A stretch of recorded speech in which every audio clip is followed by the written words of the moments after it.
ஜனதாதள் கட்சி, அந்த கட்சியோட ஒரு கூட்டணி வச்சிருக்கிறார். இப்பொழுது தெலுங்கு தேசத்தோட ஒரு கூட்டணி வச்சிருக்கிறார். தெலுங்கு தேசம் எப்படி வந்துச்சு? மாமனார் கிட்ட இருந்து மாப்பிள்ளை எடுத்துட்ட கட்சி, அடுத்தது பையனுக்கு போக போகுது. அந்த கட்சி வாரிசு அரசியல் அவருக்கு படல. அதனால அவரோட கூட்டணி வைத்துக் கொண்டால் வாரிசு கிடையாது, அவரை எதிர்த்தால் வாரிசு கட்சி, அவருடைய கட்சியில சேர்ந்து விட்டால் வாரிசு என்ற ஒரு இவர் சொல்லுகிற ஒரு அது குற்றச்சாட்டாவே நான் பார்க்கல, நான் பார்க்கவும் கூடாது. அப்படி அது போயிடுது. அவரோட எதிர்த்தா வாரிசு. அதனால இது வந்து ஒரு போரிங் ஆர்குமெண்ட், ஒரு டயர்ட் ஆர்குமெண்ட். இது ஒன்றும் ஒரு ஒரிஜினாலிட்டியே கிடையாது இந்த ஆர்குமெண்ட். தொடர்ந்து நீங்க சொல்லும் போது பெட்ரோல் சிஸ்டத்தையே பாஜக கவர்மெண்ட் வந்து சிதைக்கிறதா சொல்றீங்க. பட் மேடம் இந்திரா காந்தி பீரியட்ல கொண்டு போன கல்வியை வந்து பொதுப்பட்டியல் கொண்டு போனதை கல்வி ஸ்டேட் போர்ட்ல நீங்க எந்த ரூலிங் சரி அதை நீங்க செஞ்சு அவங்க இன்னும் அதே அதிமுக வந்து அதை விமர்சனம் வைக்கிறாங்க. காலம் மாற மாற ஒரு பொலிட்டிக்கல் பார்ட்டியோட திங்கிங்கும் மாறும். ஒரே ஸ்டாட்டிக்கா இருக்கிறது ஒரு பொலிட்டிக்கல் பார்ட்டியோட பொசிஷன் கிடையாது. நாங்க வந்து எமர்ஜென்சி, நீங்க ஏதாவது சொன்னோம், நீங்க சர்வாதிகாரம் பண்றோம்னு சொன்னா நீங்க எமர்ஜென்சியை சொல்லுவீங்க. நீங்க எமர்ஜென்சி அப்படி பார்த்தாக்க எந்த ஒரு அரசியல் கட்சியும் எந்த ஒரு திட்டத்தையுமே வந்து விமர்சனம் செய்ய முடியாது. நாங்க எமர்ஜென்சிக்கு நாங்க வருத்தம் தெரிவிச்சிருக்கோம். இந்திரா காந்தி அவர்களே வருத்தம் தெரிவிச்சிருக்கிறார். நாங்க வந்து டெல்லி ராயட்ஸுக்கு மன்மோகன் சிங் அவர்கள் வந்து வருத்தம் தெரிவிச்சிருக்காரு. ஆனா இவன் கோதராவுக்கு வருத்தம் தெரிவிச்சாரு. அன்னைக்கு இருக்கிற பொசிஷன் இருந்திருக்கலாம். But political parties thinking also evolves. We are committed to a federal structure. We want to give more power to the states. Panchayat Raj கொண்டு வந்தது காங்கிரஸ் கட்சி தான். which is devolution of power. devolution of power பண்ணணும், அதிகார மையம் ஒரே இடத்துல குவிந்து இருக்கக்கூடாது என்பதுதான் காங்கிரஸ் கட்சியோட கரண்ட் திங்கிங். அப்ப காங்கிரஸ் கட்சி டீசென்ட்ரலைஸ் பண்ணுவாங்கங்கறத எடுத்துக்கலாம். டெஃபினட்டா மாநிலங்கள் உரிமையை மதித்து மாநிலங்கள் பல முடிவுகளை எடுப்பதற்கு அவர்களுக்கு கண்டிப்பாக அந்த உரிமையை காங்கிரஸ் கட்சி எங்களுடைய கூட்டணி கண்டிப்பாக கொடுக்கும். மாநில கட்சிகள் அடங்கிய கூட்டணி தான் இந்தியா கூட்டணி. சார், வரக்கூடிய தேர்தலில் நாடாளுமன்ற தேர்தல் வேட்பாளரா யாரை நிறுத்த போறீங்க? பிரதமர் வேட்பாளரா? அது ஒரு பெரிய கேள்விக்குறியா இருக்கு இல்லையா? அந்த ஒரு நிலைக்கு காங்கிரஸ் இல்லையே. நாங்க பல தேர்தல்களை பிரதமர் வேட்பாளரை முன்கூட்டியே சொல்லாமல் வெற்றி பெற்றிருக்கிறோம்.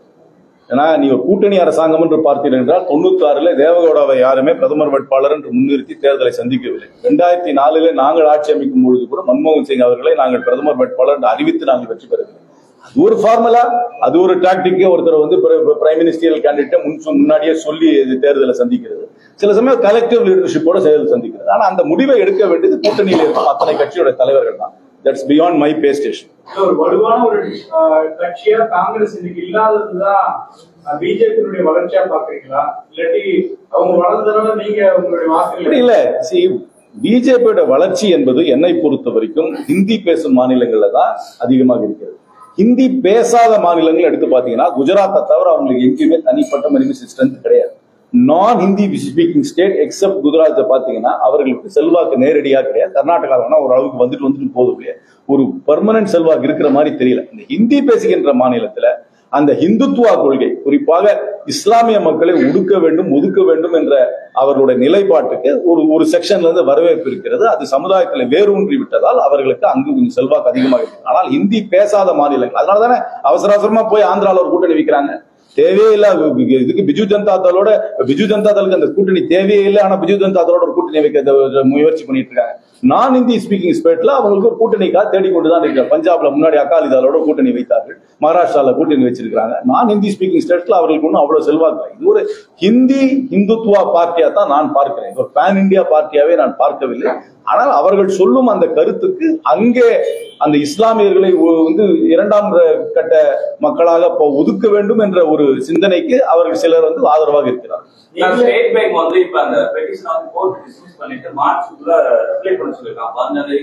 15ஆம் தேதிக்குள்ள ரிப்ளையா டீடைல் கொடுக்க சொல்லிருக்காங்களா? மார்ச் 15ஆம் தேதிக்குள்ள தாக்கல் செய்யுங்க அந்த உத்தரவை டீடைல் கொடுக்க சொல்லிருக்காங்களா?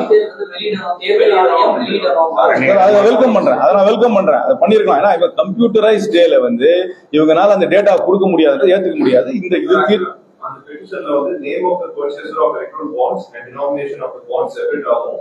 Bonds redeemed by the respective political party separate ஆகும் கேட்டாங்க. Do you think it is appropriate way to get it? Because can they match the person who எவ்வளவு பார்ட்டிக்கு எவ்வளவு வந்திருக்கு தெரிஞ்சிரும்ல. செப்பரேட்டா தான் கொடுக்க சொல்லிருக்காங்க. அப்புறம் எந்த பார்ட்டிக்கு யார் கொடுத்திருக்காங்கன்னு தெரிஞ்சிரும்ல. மற்றவங்க எல்லாருக்கும் சேர்த்து 10%, ஒரு பார்ட்டிக்கு 90%. என்ன சொல்றாங்க, யார் பர்ச்சேசர்னு சொல்றாங்க, உங்க பார்ட்டிக்கு எவ்வளவு வந்திருக்குன்னு சொல்றாங்க, இந்த பர்ச்சேசரோட பாண்ட் அங்க போகுதுன்னு சொல்ல வேண்டாம்ன்றாங்களா? இல்ல, நான் ஆர்டர் படிக்காம என்னால சொல்ல முடியாது. நீங்க சொல்றத வச்சு நல்லா சொல்ல முடியாது.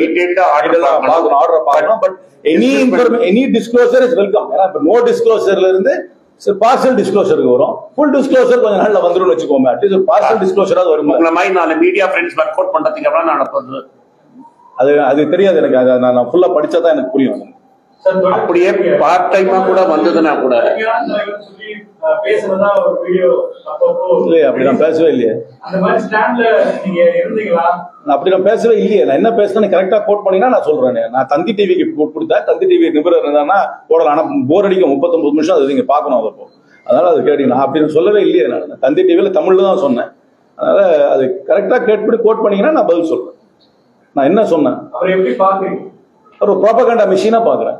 கோபல்ஸோட ப்ராபகண்டா மிஷினா நான் மோதியை பாக்குறேன். ஒரு நல்ல ப்ராபகண்டா மிஷினா பாக்குறேன். அவ்வளவுதான். நான் வேற எதுவும் நான் சொல்லல. ஒரு ப்ராபகண்டா மிஷினா தான் அன்னைக்கும் சொன்னேன். இன்னைக்கும் அவர் ஒரு ப்ராபகண்டா, அதாவது பொய் பிரச்சாரம் செய்வதுதான் ப்ராபகண்டான்ற ஆங்கிலத்துல. அந்த ப்ராபகண்டா செய்யறதுல ஒரு வல்லவரா பாக்குறேன். பொய் பிரச்சாரம் செய்வதிலே கோபல்ஸை போன்ற வல்லவர் என்று தான் சொல்றேனே தவிர வேற எந்த வகையிலையும் அவரை நான் சொல்லவே இல்லை. நான் புரிஞ்சு அதான் நான் பேட்டியில் சொன்னேன். ப்ராபகண்டா பிஜேபியோட ப்ராபகண்டா, மோடியோட ப்ராபகண்டா. ப்ராபகண்டா என்பது பொய் பிரச்சாரம். பொய் பிரச்சாரம் 15 லட்சம் கொடுக்குறேன்னு சொல்றது பொய் பிரச்சாரம். இங்க ஸ்கீம்ஸ் அறிவிக்கிறது. ஸ்கீம்ஸ் அறிவிச்சா அது என்னைக்கா இம்ப்ளிமெண்ட் ஆகுதான்னு யாரும் பாக்குறதே கிடையாது. நீங்க அவரோட அறிவிப்பு ஸ்கீம் எல்லாம் பாத்தீங்கன்னாக்க ஆயிரக்கணக்கான கோடிக்கு ஸ்கீம் அறிவிக்கிறாரு. ஆனா அது என்னைக்கு இம்ப்ளிமெண்ட் ஆகுது? இம்ப்ளிமெண்டேஷன் யாரும் பாக்குறது கிடையாது. அதனால ப்ராபகண்டா மட்டும் அது பண்றாருன்னு நான் சொன்னேன். You see, the organs of the media are greatly controlled by the ruling dispensation, and because they control the organs of the media in a great number, and because they control the agencies, the criticism against them and the calling out of their falsehoods is limited. Anybody who speaks out against them faces the wrath of the law, as we see it today. So in that way, we are not lacking in courage. We are lacking in the platform. We are lacking in the platform because we are being deplatformed and we are being disadvantaged by it. பாஜகவோ இந்துத்துவ கட்சிகள் தொடர்ந்து அதை எதிர்க்கவும் செய்றீங்க. இந்துத்துவாக்கு எதிராக அமைச்சர் உதயநிதி ஸ்டாலின் பேசின சனாதன கொள்கையை எதிர்த்து நீதிமன்றங்கள் வழக்கிருக்கு. ஆனா வடநாட்டுல இந்துத்துவாவை எதிர்த்து அவர் பேசுறது ஒரு ப்ராப்ளம் பண்ணப்படுது. காங்கிரஸ் அதுக்கு ஏன் இன்னொரு வட மாநிலங்களில் எதிர்த்து ஆதரிச்சு பேசணும்? வட மாநிலங்கள்ல என்ன புரிதல் இருக்குன்னு எனக்கு தெரியாது. இங்க ஒரு புரிதல் இருக்கு. அந்த புரிதலுக்கு நம்ம விளக்கம் கொடுத்துட்டோம். அதனால அது முடிஞ்சிருச்சு. இந்து மதத்துக்கோ இந்து நம்பிக்கைக்கோ காங்கிரஸ் ஒன்றும் எதிரி கிடையாது. நாங்க மத சார்பின்மை கொள்கையில இருக்கோம். அரசாங்கம் ஒரு மதத்தை சார்ந்து இருக்கக்கூடாது, அரசாங்க செயல் ஒரு மதத்தை சார்ந்து இருக்கக்கூடாது என்று சொல்கிறோமே தவிர தனி மனிதர்களுக்கு நம்பிக்கை இருக்கக்கூடாது, இறை நம்பிக்கை இருக்கக்கூடாது என்று என்றைக்கும் காங்கிரஸ் சொன்னது கிடையாது. தமிழ்நாட்டுல ஒரு புரிதல் உண்டு, வடநாட்டுல ஒரு புரிதல் உண்டு. அதை விளக்கம் கொடுத்தாச்சு. அந்த இஷ்யூ முடிஞ்சு போச்சு. அதனால தமிழ்நாட்டுல நம்மளுடைய வாடிக்கையாக பேசும் பழக்கத்தை வைத்து வடநாட்டில் யாராவது பிரச்சாரம் செய்கிறார்கள் என்றால் அதனால எந்த பயனும் அவர்களுக்கு கிடையாது. அவர்கள் வாடிக்கையாக அவர்கள் பயன்படுத்தும் சொற்கள், அவர்களுடைய கருத்துக்களை வைத்து இங்கேயும் அரசியல் நடக்காது. ஒரு மாநிலத்துக்கும் ஒரு அரசியல் இலக்கணம் இருக்கு. அந்த அரசியல் இலக்கணத்துப்படி தான் அரசியல் வரும். மீண்டும் தேர்தலில் போட்டியா? அதெல்லாம் கட்சியோட மேலிடம் தான் முடிவு பண்ணணும். எந்த தொகுதிகளிலே காங்கிரஸ் போட்டியிடும் என்பதை கூட்டணி கட்சியின் தலைமையான திராவிட முன்னேற்ற கழகத்துடன் பேச்சுவார்த்தையின் மூலமாக முடிவு செய்வார்கள். ஒவ்வொரு தொகுதியிலும் யார் வேட்பாளராக இருப்பார்கள் என்பது காங்கிரஸ் கட்சியோட தலைமை தான் முடிவு செய்யும். சமீபத்தில் நீங்க அதே தொகுதியில போட்டியிடக்கூடாது அப்படின்ற மாதிரி அவங்க சொன்னதா ஒரு கட்சிக்கும் ஒரு கருத்து இருக்கும். எல்லா கட்சிக்கும் எல்லா கட்சிக்கும் கருத்து இருக்கும். அதனால அவங்க கருத்து இருக்கலாம். அதனால அது எந்த ஒரு மாவட்டத்திலும் ஒரு கட்சிக்குள்ள பல கருத்துக்கள் இருக்கும். ஜனநாயக கட்சியில பல கருத்துக்கள் பல பேருக்கு. நீங்க சிறப்பா செயல்பட்டதா நீங்க நினைக்கிறீங்களா? மனசாட்சிப்படி செயல்பட்டேன் என்று முழுமையாக நினைக்கிறேன். எனக்கு கொடுக்கப்பட்ட அதிகார வரம்புக்குள்ளே நான் செயல்பட்டேன். என்னால் முடிந்ததை கண்டிப்பாக செய்தேன். யாரையும் சார்ந்தோ யாரையும் வெறுத்தோ எந்த மக்களையோ சமுதாய ரீதியாகவோ மத ரீதியாகவோ ஆதரித்தோ எதிர்த்தோ நான் செயல்படவில்லை. எல்லோருக்கும் பொது பிரதிநிதியாக என்னுடைய பாராளுமன்ற தொகுதியிலே வெளிப்படையான முறையிலே செயல்பட்டேன் என்ற முழு மன நிறைவோடு தான் நான் இருக்கிறேன்.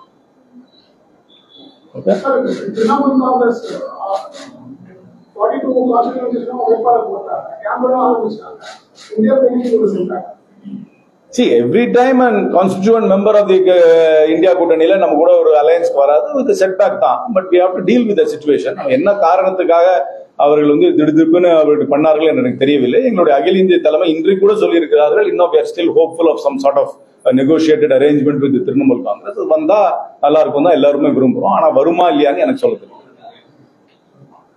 Okay? Yes, thank you.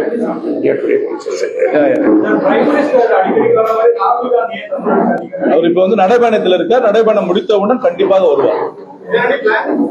Definitely, Rahul Gandhi will come for the campaign.